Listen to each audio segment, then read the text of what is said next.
So today's topic is lymphatic system and endocrine system. तो guys ये lymphatic system और endocrine system दोनों अलग अलग सिस्टम्स हैं, बिल्कुल अलग अलग हैं, बट इस चैप्टर में कंबाइनली पढ़ाए गए हैं. लिम्फेटिक सिस्टम क्या होता है? लिम्फेटिक सिस्टम बेसिकली हमारी बॉडी का एक तरह का इम्यून सिस्टम है. ये हमारे कार्डियोवेस्कुलर सिस्टम, जो हमारा ऊपर कार्डियोवेस्कुलर सिस्टम है, इसके आसपास ये लिम्फेटिक सिस्टम होता है, काम करता है. क्या काम करता है? मेन काम क्या है इसका? बेसिकली लिम्फेटिक सिस्टम बहुत क्लोजली इम्यून सिस्टम के तरह काम करता है हमारी बॉडी में. ये सिस्टम में तीन चीज़ें होती हैं. As you can see in the diagram there are three things. One, lymphatic vessels. Lymphatic vessels मतलब वो चीज़ें जो लिम्फेटिक फ्लूइड को कैरी करती है. जैसे ब्लड वेसल्स कौन सी होती है? वेन्स एंड आर्टरीज, जो ब्लड को कैरी करती है. ऐसी लिम्फेटिक वेसल्स हैं जो लिम्फेटिक फ्लूइड को कैरी करती है एक जगह से दूसरी जगह. Second is lymph fluid. ये एक फ्लूइड है. ये फ्लूइड बेसिकली कहाँ से आता है? लिम्फ फ्लूइड हमारा जो वेसल्स, ब्लड वेसल्स हैं, इनमें से ही कुछ फ्लूइड निकलता है बॉडी के अंदर. वो फ्लूइड को इकट्ठा करके लिम्फेटिक फ्लूइड बोला जाता है. उसको बेसिकली लिम्फेटिक फ्लूइड बोला जाता है. और होते हैं लिम्फ नोड्स. लिम्फ नोड्स क्या होते हैं?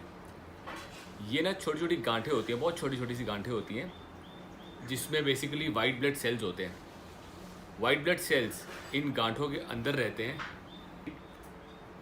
लिम्फेटिक सिस्टम का मैं एक आपको डेफिनेशन पढ़ रहा हूँ जो स्टार्टिंग में है. Lymphatic system work very closely with cardiovascular system. हमारा जो कार्डियोवेस्कुलर सिस्टम है, इसके बिल्कुल आसपास काम करता है closely to form immune system. ठीक है, इम्यून सिस्टम को फॉर्म करता है हमारे यहाँ पर. Bacterias and other harmful substances are picked up by lymph fluid. Lymph fluid bacterias और दूसरे हार्मफुल सब्सटेंसेज को पिक करते हैं, अपने फ्लूइड के अंदर पकड़ लेते हैं, and transport to lymph nodes. Lymph nodes जो मैंने बताया गांठें होती है छोटी छोटी, उसमें ट्रांसपोर्ट करते हैं. ट्रांसपोर्ट कैसे करेंगे? Through lymph vessels. लिम्फ के वेसल्स होते हैं, जैसे आर्टरीज और वेन्स होती है, ब्लड वेसल्स, ऐसी छोटी छोटी लिम्फ की वेसल्स होती हैं. उनमें से इनको ट्रांसपोर्ट करते हैं लिम्फ नोड्स के अंदर. नोड्स के अंदर क्या होता है? नोड्स के अंदर वाइट ब्लड सेल्स होते हैं, वो इन बैक्टीरियाज को ख़त्म कर देते हैं, मार देते हैं. ये मेन काम होता है लिम्फेटिक सिस्टम का, जो बहुत closely as a immune system काम करते हैं हमारी बॉडी का. लिम्फेटिक फ्लूइड जो है, मैं एक वीडियो देख रहा था, बहुत ही अच्छी वीडियो बताई है कि लिम्फेटिक फ्लूइड बॉडी में आता कैसे है, बनता कैसे है.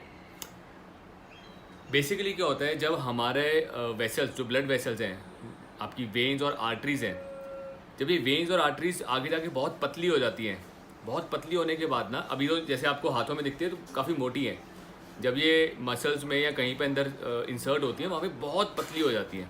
वहाँ पे ना कैपिलरीज होती है. कैपिलरीज बोला जाता है उन चीज़ों को. ये जैसे आर्टरीज आई, इन्होंने अपना काम किया. काम करने के बाद जो ब्लड है, बेसिकली आर्टरीज में से ब्लड गया मसल्स में, मसल्स ने उस ब्लड में से ऑक्सीजन यूज़ कर लिया, न्यूट्रिशन यूज़ कर लिया. अब वो जो मसल्स में से जो ब्लड वापस जाता है, वो वेन्स में से जाता है. तो यहाँ पे ना छोटी छोटी कैपिलरीज होती हैं, जिनके थ्रू ये वेन्स में चला जाता है, और ये बहुत बारीक और पतली होती हैं, बहुत बारीक. तो होता क्या है कि इन कैपिलरीज में से, क्योंकि जब ब्लड प्रेशर होता है ना, वो कई बार उस प्रेशर को ठीक से झेल नहीं पाती, उनके लिए प्रेशर तेज़ होता है, तो यहाँ से कुछ ना कुछ फ्लूइड बाहर लीक कर जाता है, बॉडी में निकल जाता है. तो वो जो फ्लूइड बाहर निकलता रहता है, अगर वो बॉडी में ऐसे ही नहीं रहता, वो लिम्फ वेसल्स में आता है. वो लिम्फ वेसल्स ले लेती हैं, और लिम्फ वेसल्स में से वो फ्लूइड यूज़ करती हैं. वो फ्लूइड बेसिकली यूज़ होता है बैक्टीरियाज इन सब चीज़ों को इकट्ठा कर लेती है अपने अंदर, और उन वेसल्स को नोड्स में ले जाती है. वो नोड्स में लेके जाके उन बैक्टीरियाज को फिर वहाँ पे मारती है. तो एक बहुत ही अच्छी इसकी वीडियो है, ये भी मैं आपके साथ शेयर करूँगा. तो उसको आप देखोगे लिम्फेटिक सिस्टम को, तो बहुत अच्छे से आपको क्लियर हो जाएगा किस तरह से हमारी बॉडी उसको यूटिलाइज करती है, उस फ्लूइड को जो बेसिकली कैपिलरीज में से निकल जाता है, और उसको इम्यून सिस्टम के लिए यूज़ किया जाता है. So guys, main function lymphatic system का क्या है? To manage fluid levels in the body, provide storage for white blood cells, white blood cell को स्टोर करते हैं लिम्फ नोड्स, जो नोड्स हैं वो स्टोर करते हैं, एंड फिल्टर बैक्टीरियाज को फिल्टर करता है। तो ये सारे फंक्शंस बेसिकली हमारे एक तरह से इम्यून सिस्टम की तरह ही काम कर रहे हैं, बॉडी में प्रोटेक्शन के लिए काम करते हैं।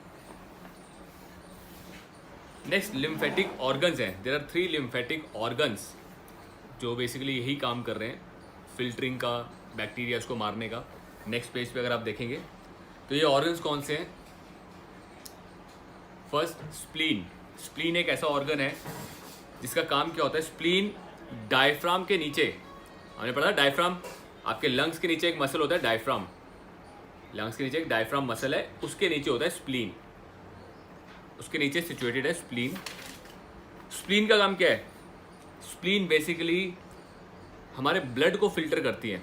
ब्लड के अंदर होते हैं आरबीसीज, रेड ब्लड सेल्स।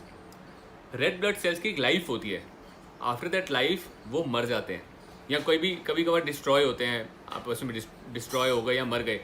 तो ये डेड ब्लड सेल्स को और डिस्ट्रॉयड ब्लड सेल्स को फिल्टर करके निकाल लेती है ब्लड में से। तो ब्लड में से डिस्ट्रॉयड या डेड ब्लड सेल्स को फिल्टर करती है, स्प्लीन का ये काम है। Second is thymus. Thymus basically ये रिब केज में जो हमारा स्टर्नम है, स्टर्नम बोन, इसके पीछे होता है, और ये वाइट ब्लड सेल्स को, इसके अंदर वाइट ब्लड सेल्स होते हैं थाइमस में, तो ये ब्लड को फिल्टर करता है। जब ब्लड इसमें से निकलता है तो वो जो वाइट ब्लड सेल्स हैं वो ब्लड में कोई भी बैक्टीरिया या वायरस है उनको मारता है। ब्लड को फिल्टर नहीं कर रहा, ये ब्लड को बेसिकली क्लीन कर रहा है, वायरस फ्री, बैक्टीरिया फ्री करता है थाइमस। और लिम्फ नोड्स जैसे कि अभी बताया आपको, छोटे छोटे नोड्स होते हैं। कहाँ होते हैं ये थ्रोट, गले में, आर्मपिट, हमारे आर्मपिट के अंदर, चेस्ट, एब्डोमिनल एरिया, ग्रोन, इन सब जगह पे बहुत छोटे छोटे नोड्स होते हैं।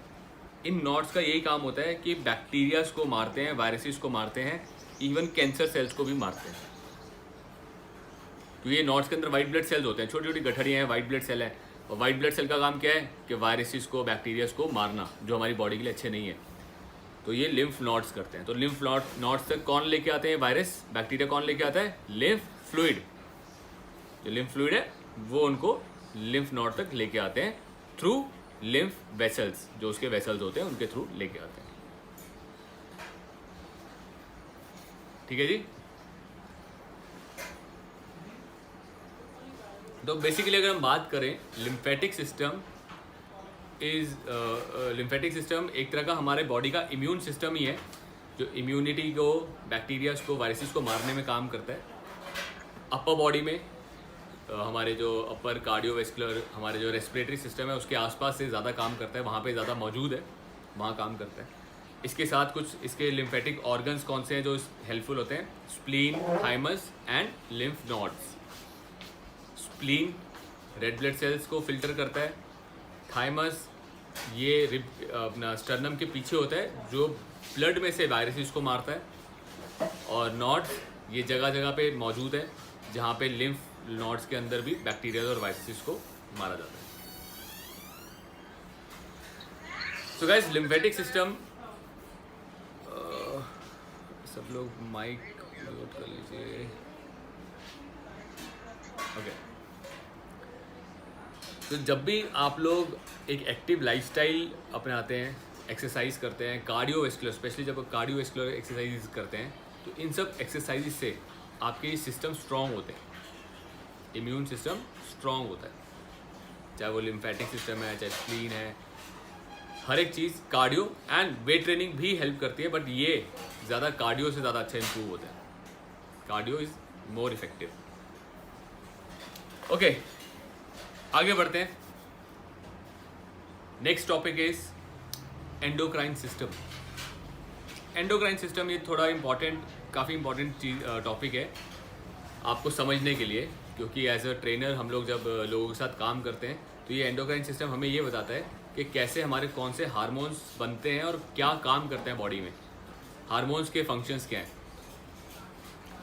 तो गाइज, एंडोक्राइन सिस्टम के अंदर हम बोलेंगे एंडोक्राइन ग्लैंड्स। ये कौन से ग्लैंड है जो हार्मोन्स बनाते हैं हमारी बॉडी के अंदर, हार्मोन्स बनाएंगे। Chapter is endocrine system, chapter 6 है, पेज नंबर 66 पे आ जाइए।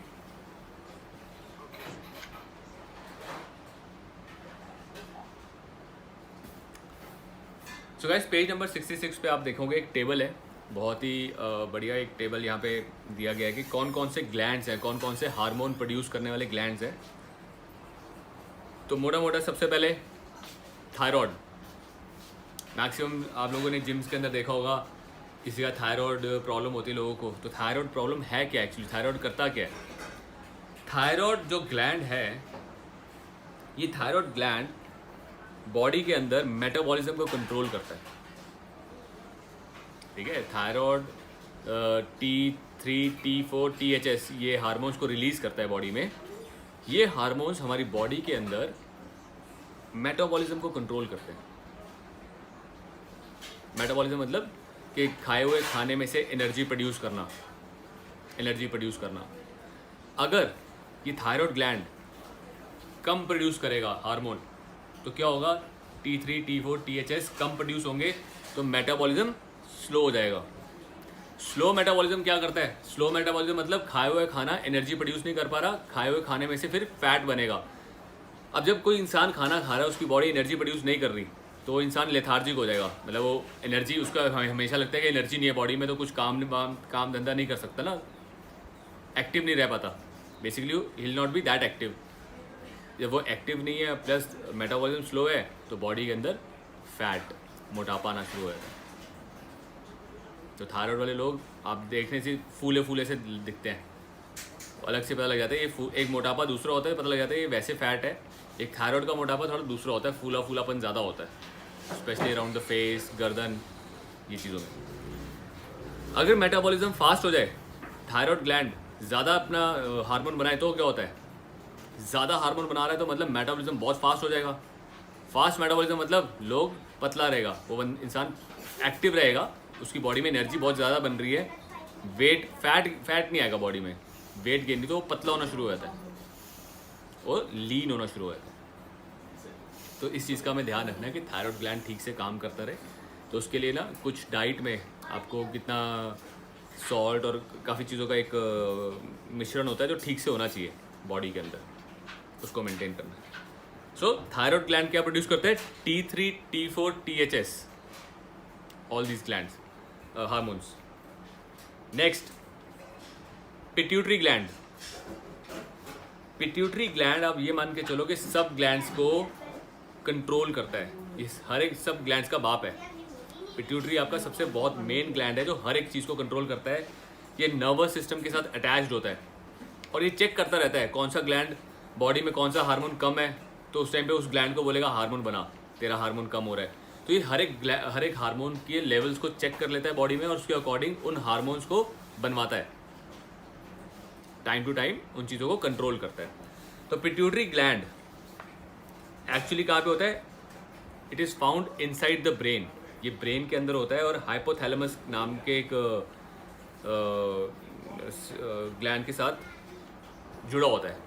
पिट्यूटरी और हाइपोथैलेमस साथ साथ काम करते हैं।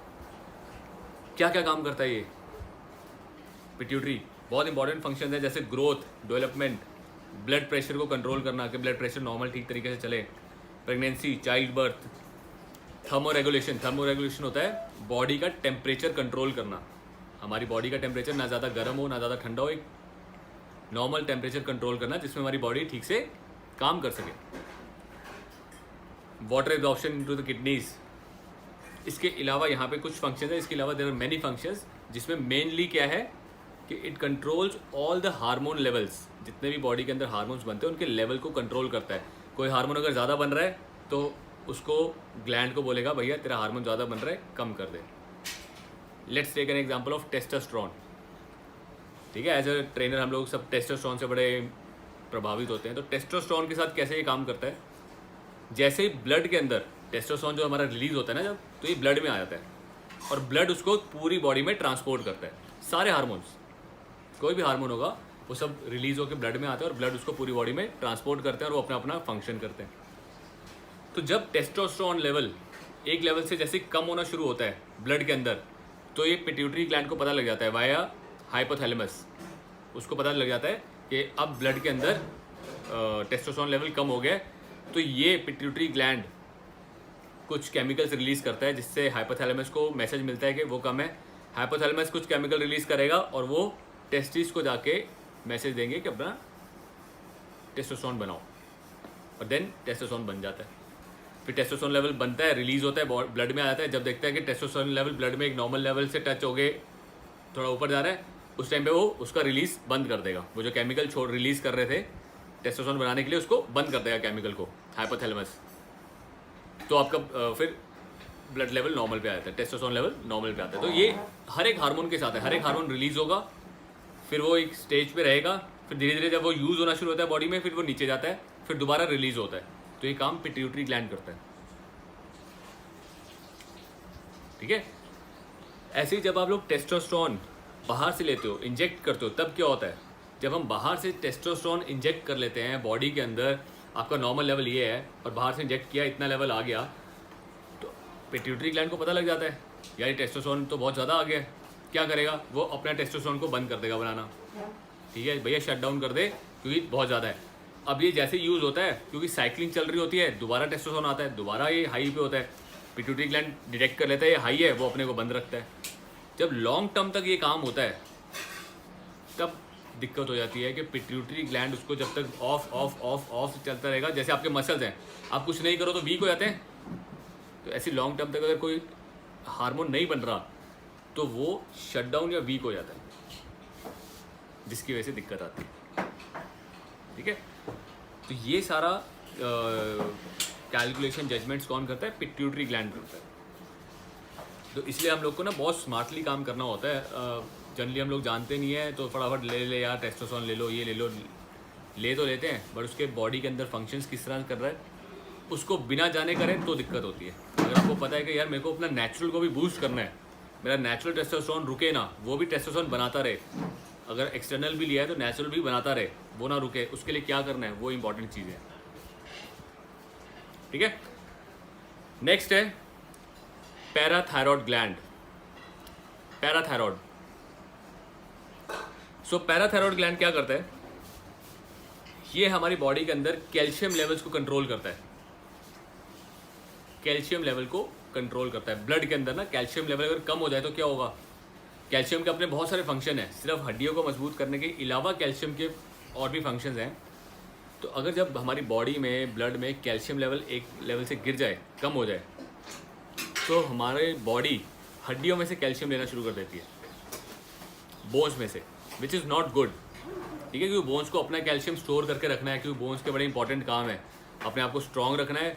प्लस बोन क्या करती है, formation of blood cells, blood cells को फॉर्म करती है, जिसके लिए कैल्शियम होना बहुत ज़रूरी है। तो कैल्शियम लेवल को कंट्रोल करता है पैराथायरॉयड ग्लैंड। तो पैराथायरॉयड ग्लैंड ये काम कर सकता है, अगर आपका ब्लड में कैल्शियम लेवल लो है तो ये हड्डियों में से निकाल लेगा।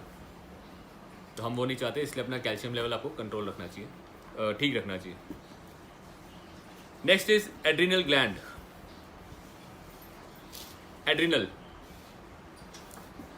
एड्रिनल ग्लैंड ये बेसिकली दोनों किडनीज के ऊपर होता है, किडनीज के थोड़ा ऊपर ये पाया जाता है ग्लैंड। इस ग्लैंड का काम क्या है, ये ग्लैंड स्ट्रेस हार्मोन रिलीज करता है। स्ट्रेस मतलब ये नहीं कि जो स्ट्रेस करे, स्ट्रेस हार्मोन्स मतलब जब आपकी बॉडी स्ट्रेस में होती है उस टाइम पे कुछ ऐसे हार्मोन रिलीज करता है जो स्ट्रेस को कंट्रोल करे, स्ट्रेस को कम करे, ठीक है। स्ट्रेस रिलीजिंग हार्मोन के स्ट्रेस को कंट्रोल करने वाले हार्मोन्स को रिलीज करता है एड्रिनल ग्लैंड। ये ग्लैंड कौन कौन से हार्मोन्स होते हैं, इसको बोला जाता है एड्रेनालाइन एंड कॉर्टिसोल। ये दोनों हार्मोन्स हैं, कॉर्टिसोल एंड एड्रेनालाइन। इनके कुछ ऐसे बड़े इंपॉर्टेंट फंक्शन है, काम करने का तरीका जो आप बात करेंगे आपके साथ बाद में कवर होगा ये। तो इसका काम क्या है एड्रिनल ग्लैंड का, रेगुलेट ब्लड प्रेशर। जब आप स्ट्रेस में होते हो, स्ट्रेस में ना ब्लड प्रेशर तेज़ होता है, प्रेशर तेज़ हो जाता है, हार्ट बीट तेज़ होती है, उसको कंट्रोल करता है कि ज़्यादा तेज़ ना हो, कंट्रोल में रहे। रेगुलेट इम्यून फंक्शन भी कंट्रोल करेगा। स्ट्रेस लेवल को मॉनिटर करता है, स्ट्रेस लेवल ज़्यादा ना बढ़े उसको मॉनिटर करता है। इंसुलिन लेवल को रेगुलेट करता है बॉडी के अंदर। ये स्ट्रेस एड्रिनल ग्लैंड ये प्रोटीन को ग्लूकोज में कन्वर्ट कर देता है। मैंने कल आपसे शायद बात की थी, वो भी आगे आता है, पहले इसको कवर करते हैं। Convert protein into glucose, increase burst of energy, बहुत ज़्यादा एनर्जी दे देगा आपको ड्यूरिंग फाइट सिचुएशन। फाइट एक इमरजेंसी स्ट्रेस लेवल होता है ना, फाइट में भी स्ट्रेस होता है इमरजेंसी सिचुएशन में ये एनर्जी देता है। Decrease sensitivity to pain, pain की सेंसिटिविटी कम कर देगा, पेन फील नहीं होती उस टाइम पे। हाइटन मेमोरी फंक्शन, क्यों करता है ये? स्ट्रेस मीन्स कोई भी ऐसी इमरजेंसी सिचुएशन आ जाए, दैट इज़ अ स्ट्रेस, एक तरह का बॉडी के ऊपर स्ट्रेस आता है। तो ड्यूरिंग दिस स्ट्रेस आपको एनर्जी ज़्यादा चाहिए बॉडी को। हमारी ब्रेन को पता है कि स्ट्रेस के अंदर हमें ना ज़्यादा एनर्जी चाहिए, तो ज़्यादा एनर्जी के लिए फिर क्या करेगा, ये प्रोटीन से भी एनर्जी बनाना शुरू कर देता है। प्रोटीन को यूज़ करता है एनर्जी बनाने के लिए, ग्लूकोज बनाता है, प्रोटीन से ग्लूकोज बना देता है, which is not good actually. अगर देखा जाए तो ये ठीक नहीं होता। आप नॉर्मल लेवल पे अगर बैठे बैठे बिना मतलब के स्ट्रेस पे हो तो आपकी बॉडी का प्रोटीन ग्लूकोज में कन्वर्ट हो जाएगा। ज़्यादा ग्लूकोज मीन्स अगर ग्लाइकोजन लेवल ज़्यादा है और वो इंसान सिर्फ बैठा है, he is not doing anything, मैं एक नॉर्मल इंसान की बात कर रहा हूँ जो आजकल स्ट्रेस में बहुत रहते हैं, and he is not doing anything, तो क्या होगा, वो ग्लाइकोजन स्टोर धीरे धीरे कार्बोहाइड्रेट में कन्वर्ट हो जाएगा और कार्बोहाइड्रेट उसको फैट में कन्वर्ट कर देगी। तो बिना मतलब बैठे बैठे प्रोटीन फटाफट फैट में कन्वर्ट हो रहा है अगर बिना मतलब का स्ट्रेस है। सर ये पेन को अगर पेन कह रहे हैं कि बॉडी में अगर पेन है उसको सेंसिटिव कम कर देता है, क्या ये मॉर्फिन ड्यूरिंग दैट टाइम, सिर्फ उतने टाइम के लिए जब जैसे आपकी स्ट्रेस सिचुएशन, जैसे लड़ाई हो गई, एक्सीडेंट हो गया, तो फॉर दैट इंस्टेंस 5-10 मिनट के लिए, उस टाइम के लिए वो पेन की सेंसिटिविटी को रिड्यूस कर देगा। जिस टाइम पे बहुत ज़्यादा हाई स्ट्रेस, बहुत ज़्यादा हाई या बहुत ज़्यादा हाई हार्मोन रिलीज हो रहा है, तो हार्मोन ये क्या करेगा, बॉडी में पेन की सेंसिटिविटी को कम कर देगा, प्रोटीन को ग्लूकोज में कन्वर्ट करेगा, बर्स्ट ऑफ एनर्जी, बहुत ज़्यादा एनर्जी बॉडी को दे देगा कि वो स्ट्रेस सिचुएशन से डील कर सके, हमारी बॉडी उस सिचुएशन से डील कर सके, इस वजह से ये काम करता है। मैंने आपको इसका एग्जांपल शायद कल दिया था, जब एक्सीडेंट हुआ था ना, तो उसके आधे घंटे बाद पता चला यहाँ पे फ्रैक्चर है, यहाँ सूजन हो गई थी, पसीना आ रहा था मेरे को बहुत ज़्यादा बिना मतलब बैठे बैठे, तो मैंने कहा क्यों हो रहा है पता नहीं, जब डॉक्टर से चेक कराने गया तो इधर फ्रैक्चर था, क्योंकि that was a stress situation. ठीक है, दिमाग के अंदर 10 चीज़ें चल रही थी, बाइक टूट चुकी है, एक्सीडेंट हो चुका है, आगे जहाँ पे जा रहा हूँ वो काम नहीं हो पाएगा, घर पे बताना है, घर वाले क्या सोचेंगे, तो 10 तरह की जो स्ट्रेस आ जाता है ना एकदम से, तो ये रिलीज़ हुआ, हार्मोन रिलीज़ हुआ, उसने ये सारे काम करती है। हालांकि ये किस लिए ये अच्छा होता है, अगर इमरजेंसी सिचुएशंस में दिस इज़ गुड, क्योंकि अगर आपका दिमाग ध्यान सारा पेन में चला जाएगा तो आप उस सिचुएशन से निकलने के बारे में नहीं सोच पाओगे, है ना।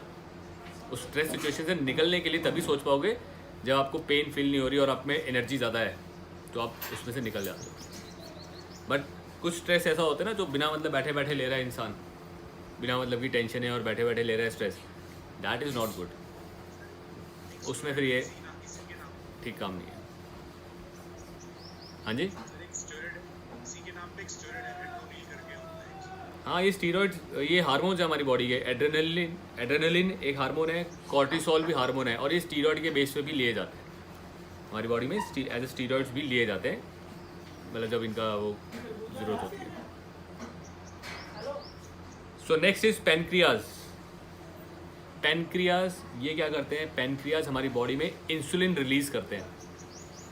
जब भी हम कार्ब्स खाते हैं, कार्ब्स खाने से ब्लड में शुगर लेवल बढ़ता है, तो पेनक्रियाज इंसुलिन को रिलीज़ करते हैं, और ये इंसुलिन इस बढ़े हुए शुगर लेवल को, इस बढ़े हुए ग्लाइकोजन लेवल को क्या करता है, मसल्स में भेज देता है, मसल्स की तरफ, क्योंकि मसल्स को ज़्यादा चाहिए होती है एनर्जी ना, पूरा दिन मसल्स ने काम करना है, तो मसल्स की तरफ डाइवर्ट करता है, और ब्लड के अंदर फिर शुगर लेवल नॉर्मल हो जाता है। तो ये ब्लड का शुगर लेवल कंट्रोल करता है। जब देखते हैं कि ब्लड में शुगर लेवल एक लेवल से ज़्यादा है, पेनक्रियाज इंसुलिन को रिलीज़ कर देगा, और बढ़ा हुआ शुगर लेवल क्या करेगा, ग्लाइकोजन की फॉर्म में हमारे मसल्स में चला जाएगा।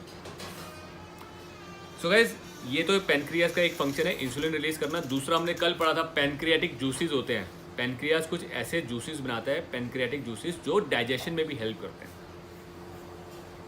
जो डाइजेशन में भी हेल्प करते हैं। तो पेनक्रियाज के ये दोनों बहुत मेन फंक्शन हो गए, इंसुलिन रिलीज करना और पेनक्रियाटिक जूसेस बनाना, जो डाइजेशन में हेल्प करेंगे। नेक्स्ट, ये दो हार्मोन्स साथ साथ, दो ग्लैंड्स साथ साथ लिखे हैं, these are ovaries and testis. Ovaries and testis ये basically male and female sex hormones होते हैं, ठीक है। सो बेसिकली मेल्स के अंदर टेस्टिस क्या करते हैं, टेस्टिस का सबसे जो इम्पोर्टेंट फंक्शन है मेल के लिए, that is to produce testosterone, ठीक है। टेस्टोस्टेरोन को प्रोड्यूस करता है, जिसकी वजह से हमारे अंदर मेल कैरेक्टरिस्टिक आता है। वी आर मेल, तो मेल कैरेक्टरिस्टिक टेस्टोस्टेरोन की वजह से आता है, जैसे मस्कुलैरिटी, हेयर ग्रोथ, आवाज़ में भारीपन, जितने भी मेल कैरेक्टरिस्टिक्स होते हैं ना, these are due to testosterone.